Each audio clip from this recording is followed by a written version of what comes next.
So we've been part of a RAND team that's been evaluating mental health prevention and early intervention services in California. And that's how we got into the work that we're going to present. We've been working on this for about the past 5 years, and broadly, the idea is that prevention and early intervention should be part of a public health continuum of mental health services that includes treatment.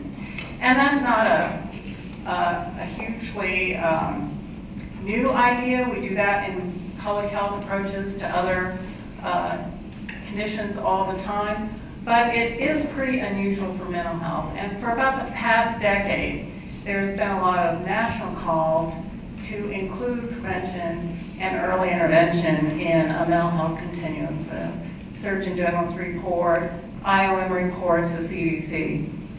But to date, there's been little national investment in actually making that happen. But in California, through the Mental Health Services Act, there's been a development of that continuum that includes prevention and early intervention. And this is a very historic act that included a mandate that 20% of the Mental Health Services Act funds be devoted to prevention and early intervention services.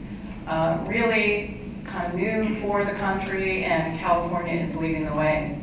Most of those funds go to counties, like other mental health funds, and the counties implement prevention and early intervention programs. But many counties got together under a joint authority called Cal Mesa California Mental Health Services Association to implement a strategic plan and programs that were at the statewide level, statewide and regional, rather than at the county level. And our RAND team was selected to evaluate those statewide programs. So we've done a lot of studies. Some of those, a lot of those studies have focused on specific programs and their short-term outcomes and implementation.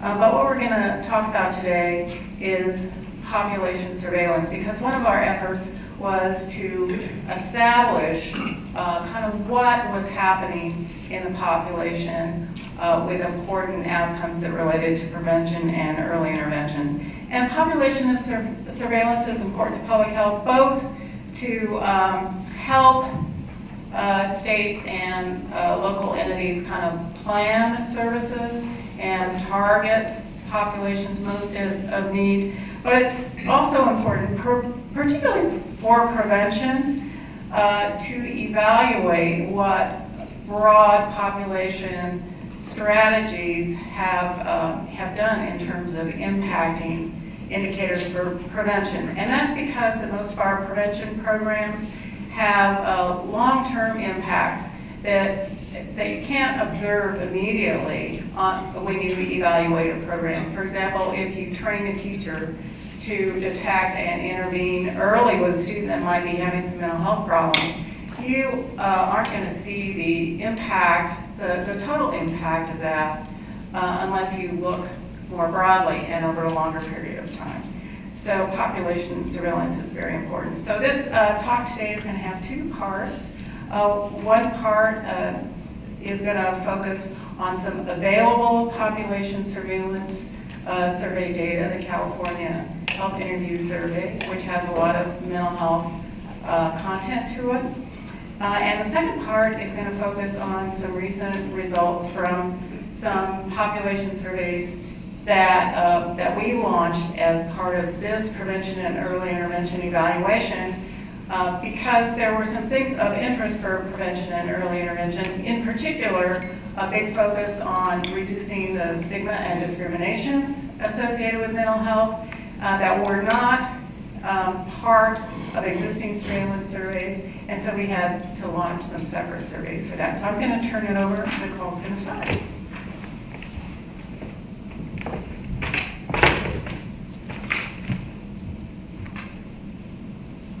Okay, so as Audrey said, I'm going to discuss some key findings from an existing data source. It's actually housed right here at UCLA, the California Health Interview Survey, commonly known as the CHIS. Okay, so some of you may be familiar with the CHIS. Oh, felt closer to the microphone. It's a random digit dial survey, telephone survey of households in California. They have both landline and cell phone samples. It has a very well-designed sampling frame that's designed to provide population-based estimates both at the statewide level in California as well as the local level. So for all but the very smallest counties, county-based estimates are available as well. They also did strategic oversampling so that they could say something about all the major racial ethnic groups in California. And to that end, it also was administered in several languages. In addition to English, it was administered in Spanish, both Mandarin and Cantonese, Vietnamese, and Korean. It was administered to adults, teens, and children, but I'm going to focus on the adult data today. They randomly selected one adult per household to participate in the survey. And the data was collected every 2 years when the survey first began, but since 2011 it's been done kind of a continuous basis, and it's that more recent data I'm going to focus on today. And the CHIS looks at a wide variety of health issues, service utilization. It's not really a behavioral health survey, but it does have a few behavioral health items that we thought were very helpful in kind of forming behavioral health indicators to see how California is doing. But it doesn't survey things, as Audrey said, like stigma and discrimination. So it has some wonderful strengths, but it's not a behavioral health survey, so it also has some limitations as well. So let me tell you what we found with respect to disparities on the CHIS. Oh, first, actually, let me tell you about the sample. So we looked at the 2011 to 2013 data. We're going to be looking at the newer data as well. So this is weighted to be representative of California, so these demographics are going to mirror California's demographics, of course. So about half female, 44% white, 34% Latino, 14% Asian, 6% black, and 3% other. So I really scooped myself by saying I was going to results. First I have to tell you who was in the sample, and then I have to tell you what we looked at, right? So let me tell you what some indicators of behavioral health need that we took a look at. So a very widely used measure of serious psychological distress, the CASR-6 or K6, is included in the CHIS. It's a very well-validated measure, so that's definitely a strength. And we looked at a threshold of 13 for the CHIS. That's considered a conservative threshold, and it's a threshold that is most strongly associated with serious mental illness. We also looked at service utilization, and the CHIS has two questions about service utilization. One asks about seeing a primary care provider, and one asks about specialty care. And so I've combined those indicators today to just have one overall service utilization indicator. And then we were also interested in the concept of unmet need. And that can sometimes be more informative than service utilization alone, because if service utilization is high, is that a good thing or a bad thing? Is it because people are sick, or is it because they're getting the services they need? I don't really know what to do with that. So unmet need kind of addresses that problem, because it looks at those who needed services and the proportion that actually get services they need. So how did we look at that? We wanted to look at two different indicators of needing services. One is that they told the interviewer they needed services. They said, yes, there was a time in the last 12 months where I felt like I needed some professional help for a mental health or substance use problem. But we also felt that we could safely assume that those who scored 13 or higher, again, this is a serious mental illness threshold on the K6, also had some need, whether or not they endorsed that they had a need, because there might be a variety of reasons they don't endorse it. They don't agree with it, they don't recognize the need, or they don't want to get help. Lots of reasons, as I'm sure you all know. So the unmet need variable was folks who needed services either because they said they did or we thought they did, who did not then utilize services. So this Venn diagram is supposed to sort of illustrate that to you. I hope it's clear. We also looked at some indicators of impairment. So we had a self-report impairment variable. So if they self-reported that emotions interfered, quote, a lot with their work performance, then we coded that as severe impairment. And we also looked at the number of days of work that they missed due to feeling nervous, depressed, or emotionally stressed. And we tried to develop some indicators of policy relevance.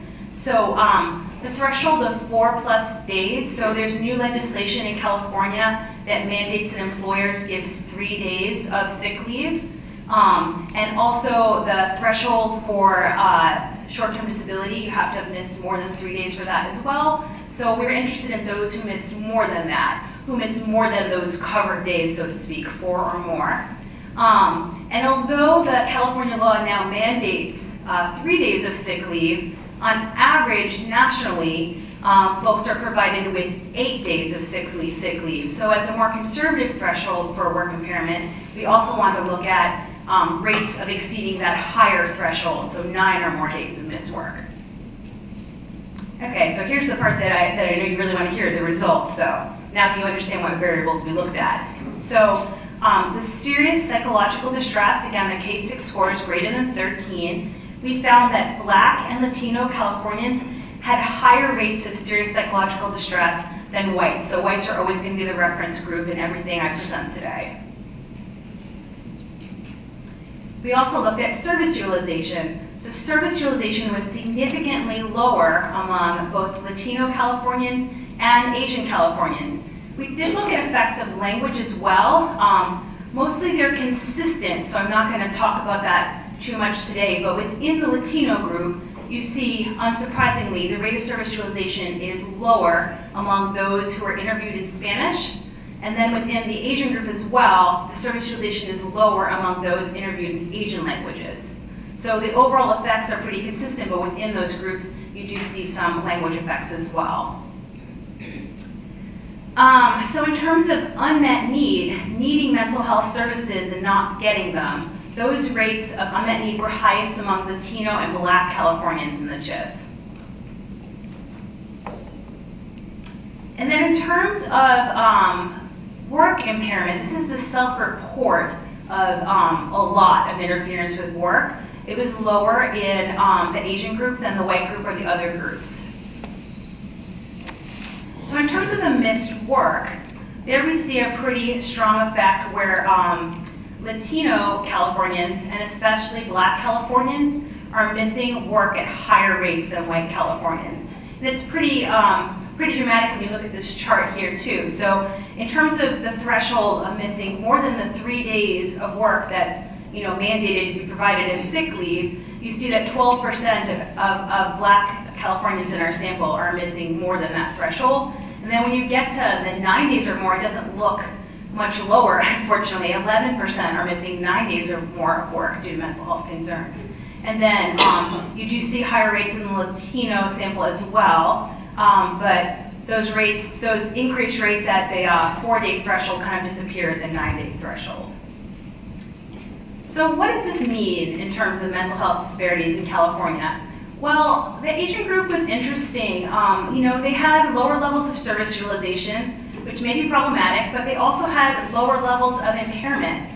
They weren't doing so bad in terms of at least reported rates of missing work or having work impairment due to mental health. Conversely, the Latino and Black California groups had the greatest mental health needs and the greatest impairment. So consistent with their higher levels of, sorry? Okay. Oh, did I talk that long? Wow. I'm sorry. Sorry about that. Consistent with their higher levels of severe distress and unmet need, they had higher rates of missed work due to mental health. And this can have some serious implications. Latino and Black Californians might be at greater risk for having to take unpaid leave, or they may even be at higher risk for losing their jobs due to their mental health needs.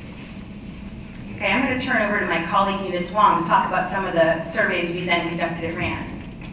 So as Audrey mentioned, the CHIS provides ongoing surveillance of mental health outcomes, but RAND developed statewide surveys to tap into outcomes that were of interest to Cal Mesa because they did target, they had these statewide initiatives to reduce stigma and discrimination, and they also hosted many efforts to actually support the delivery of culturally competent care, and these domains are not captured in the CHIS.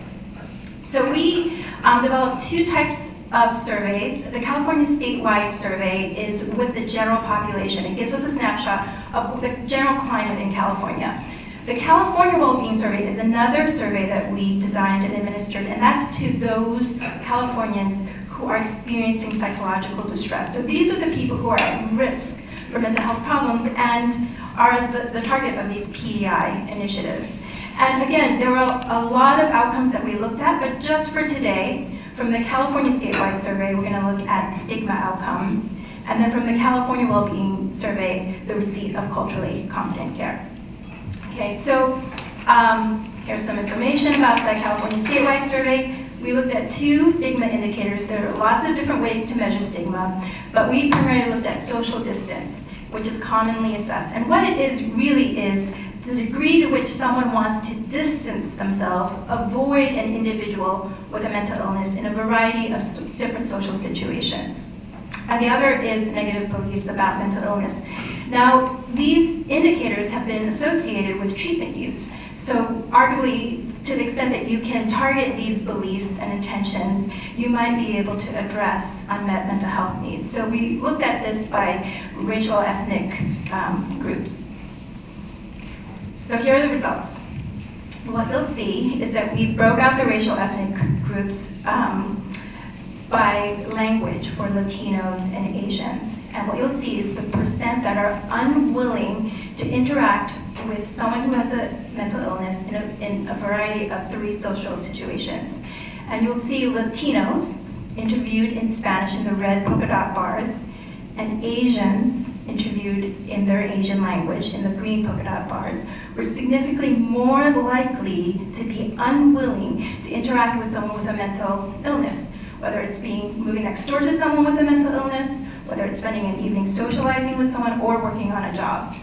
So if you just look at the left-hand side, you'll see that more than 50% of Latinos and Asians, non-English Californians, were unwilling to move next door to someone with an individual who had a mental illness. And if you think about this, racial ethnic minorities often reside in ethnic enclaves, and what this means for someone with a mental illness is if you look to your left, you look to your right, one out of every 2 persons is not going to want you to be their neighbor if you're living with an individual, if you're an individual with a mental illness. So just the impact of that social climate for someone who is struggling with a mental illness. And you see the same pattern of findings, whether it's spending an evening socializing with someone with a mental illness or working on a job with someone who has a mental illness. Now, when we look at negative beliefs about people with mental illness, we see the same pattern of findings. Latinos and Asians, non-English Californians, express significantly more negative beliefs about people with mental illness compared to whites. So you'll see on the left-hand bar, more than 30% of Latino non-English and more than 40% of Asians non-English Californians believe that people who have a mental illness can't really contribute to society. And compare that to only 6% of whites. And you see a similar finding on the right-hand side of the graph. More than 50% of Latino and Asian non-English Californians believe that a person with mental illness is a danger to others. So you see these stark disparities, especially on language. All right. So California Wellbeing Survey.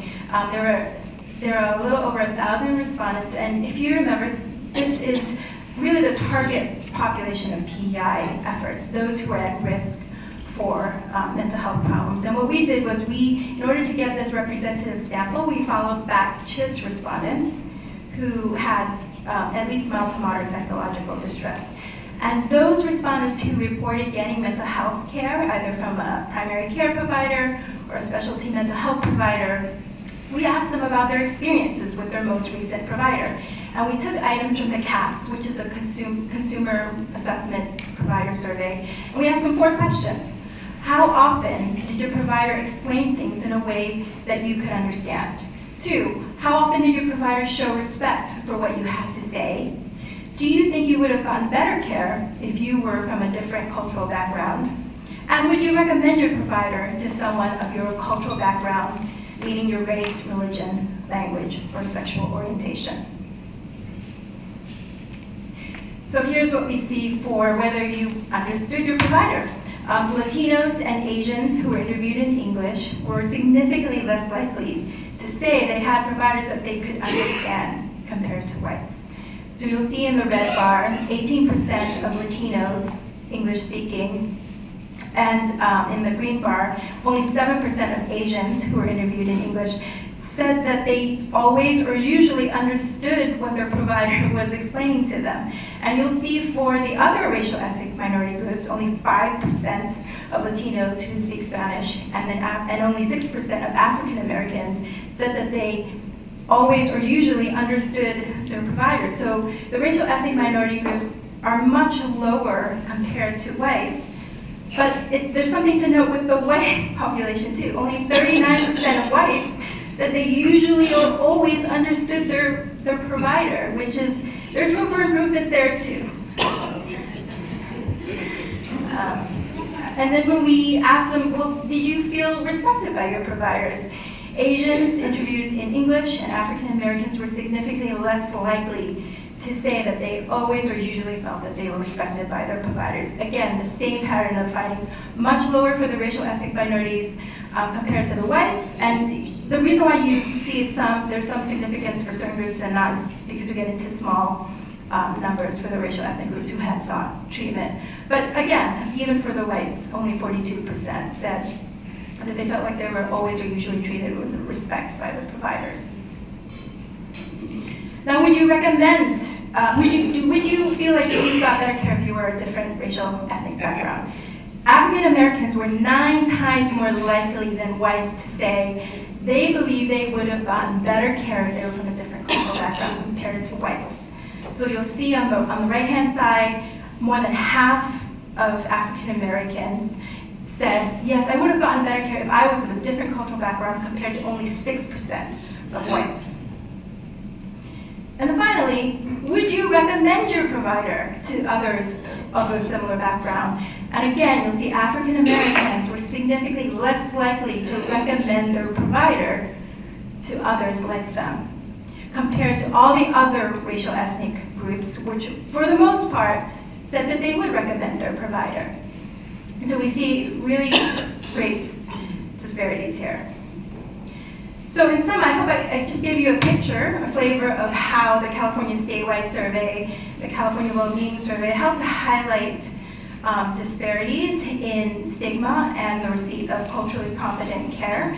We saw that Latinos and Asians and non-English Californians harbored significantly more negative beliefs and intentions towards people with mental illness.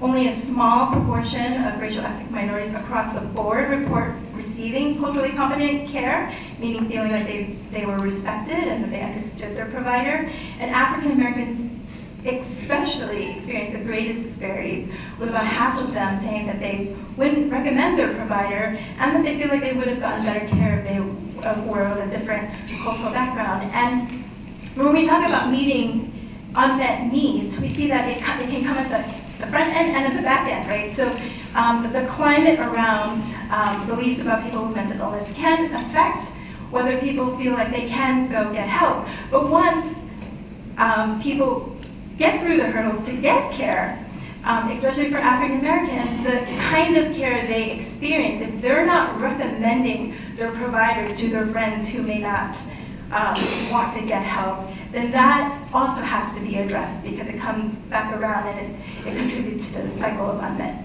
need. So now Audrey is going to just conclude with some closing comments. So I think we have a little bit of time to open it up to some discussion and questions, and I just want to say that these are top-level results from these population surveys, and they probably raise just as many questions as they answer. But I want to make, before we get into those questions, I want to make a plug for the importance of ongoing population surveillance, especially with California's kind of historic investment in prevention and early intervention, because that's really the best way that we're going to be able to understand how to move forward in strategically using the resources and also how to evaluate the impact. But I know that a question that often comes up with data like these is, Like, what does this tell me about my pathways forward in reducing disparities in my local community or for my particular program? And it doesn't. What it does do, I think, is help us as a local community understand what the broader picture is at the population level, and that can be informative. And I think it also tells us what the broader goals are. So we can really see what the magnitude of some of these problems are at the statewide level. And for some data, like with the GIS, we can even get data at the county level. And I think if local communities and local programs begin to make an impact at their local level, we're going to see, we should see these indicators move at the state level. So I think we need to continue to kind of keep those broader goals in mind and to do ongoing surveillance so that we can see if that indeed is happening. And the other thing that I'd like to say is that these population surveillance surveys can be used as benchmarks for local programs and communities. And a lot of these metrics, these measures are standardized, they're translated, and you can use them at a local level for community needs assessment or in a program as outcome measures to begin to help you kind of benchmark your goals against what's happening in the state as a whole. So I think we want to open it up.